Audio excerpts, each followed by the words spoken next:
지난 시간에 이어서 6번째 질문입니다. 이 아버지 명의의 시가 20억 원의 주택에 자녀가 무상으로 거주하는 경우에 증여세는 어떻게 되는지에 대한 질문입니다. 실제로 이런 경우가 종종 있겠죠. 법에는 이렇게 되어 있습니다.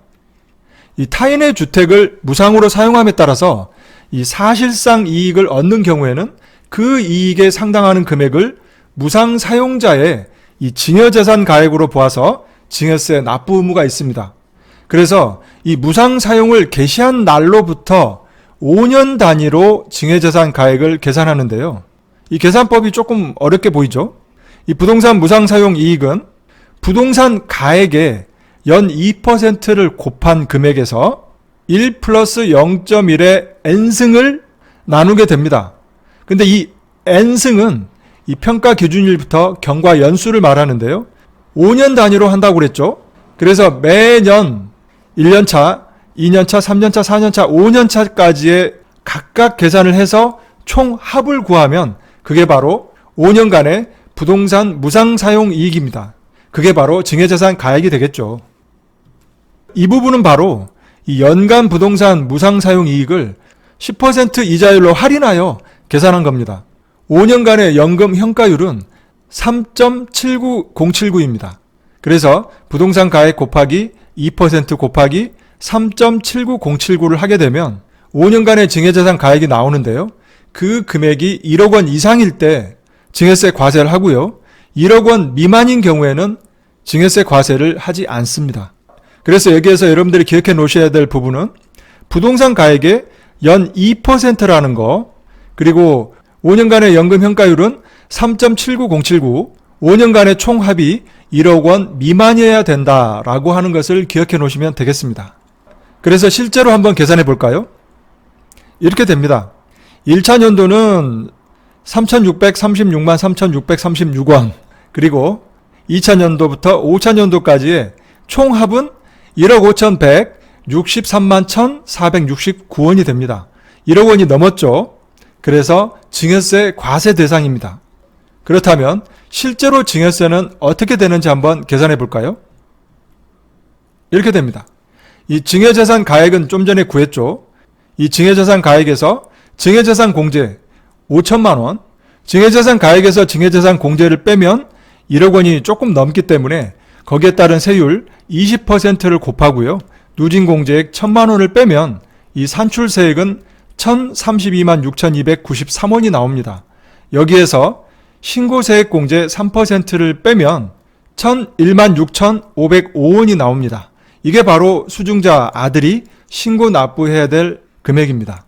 이 증여세를 납부하지 않기 위해서는 5년간의 증여재산 가액이 1억 원 미만일 때 증여세 부과 대상이 아닌데요. 그렇다면 증여세 과세 대상이 안 되려면 시가 얼마의 주택이면 증여세 과세 대상이 안 되는지 계산해 보겠습니다. 이 산식에서 이 부동산 가액을 X로 하면 됩니다. X 곱하기 2% 곱하기 3.79079는 1억 원. 그때 이 X값, 부동산 가액은 13억 1,898만 6천원입니다. 그래서 여러분들은 13억 원으로 기억해 놓으시면 되겠고요. 시가 13억 원 이하의 주택이라면 여러분들의 자녀가 또는 여러분들의 부모님이 무상으로 거주하는 경우에 증여세 과세 대상은 되지 않겠습니다. 9번째 질문인데요. 부모 명의의 주택에 자녀가 무상으로 함께 거주하는 경우에 이 증여세 과세 대상인가? 제가 여기에 주택 시가를 표시하지 않았죠. 부모 명의의 주택이든 자녀 명의의 주택이든 특수관계인 간에 이 무상으로 함께 거주하는 경우에는 증여세 과세 대상이 아닙니다.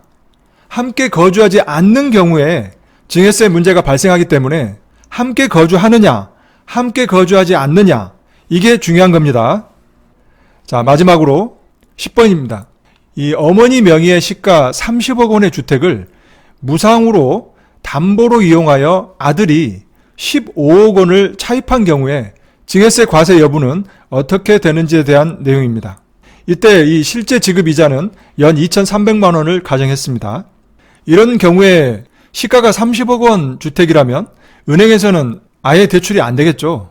하지만 은행이 아닌 곳에서 또는 개인 간에 이렇게 차입할 수는 있기 때문에 한번 가정을 해본 거고요. 그 계산을 해보면 법에는 이렇게 나와 있습니다. 담보 이용을 개시한 날로부터 1년 단위로 증여재산 가액은 계산한다. 앞에 설명드렸던 무상으로 사용하게 할 경우에는 5년 단위로 증여재산 가액을 계산했죠. 하지만 이 경우에는 무상으로 담보로 이용하여 금전 등을 차입함에 따라서 이익을 얻는 경우에 그 이익에 상당하는 금액에 대한 증여세 납부 의무가 있습니다. 지금 이 질문은 특수관계인끼리에 대한 무상 담보 이용에 대한 내용인데요. 특수관계인이 아니라면 이 거래 관행상 정당한 사유가 없는 경우에 한하여 이 규정을 적용합니다. 정당한 사유가 있다면 이 규정은 적용하지 않습니다. 차입에 따른 증여이익, 이 부분이 바로 증여재산 가액이 되는데요. 차입금이 아까 15억 원이라고 그랬죠? 15억 원 곱하기 적정이자는 4.6%로 계산합니다. 거기에서 실제 지급이자 2,300만 원을 지급했다고 가정을 했죠. 그래서 계산을 해보면 15억 원 곱하기 4.6% 빼기 2,300만 원, 그렇게 되면 4,600만 원이 나옵니다. 이 부분이 바로 증여재산 가액이 되는데요. 증여재산을 계산해보면 증여재산 가액 4,600만 원에서 증여재산 공제 5천만 원, 성인일 때 5천만 원이죠. 빼게 되면 0보다 작기 때문에 과세 대상은 아닙니다. 하지만 이 차입 기간이 1년을 초과하게 되면 1년마다 새로 차입하는 것으로 보기 때문에 이 모두 합산한 금액을 증여재산 가액으로 합니다.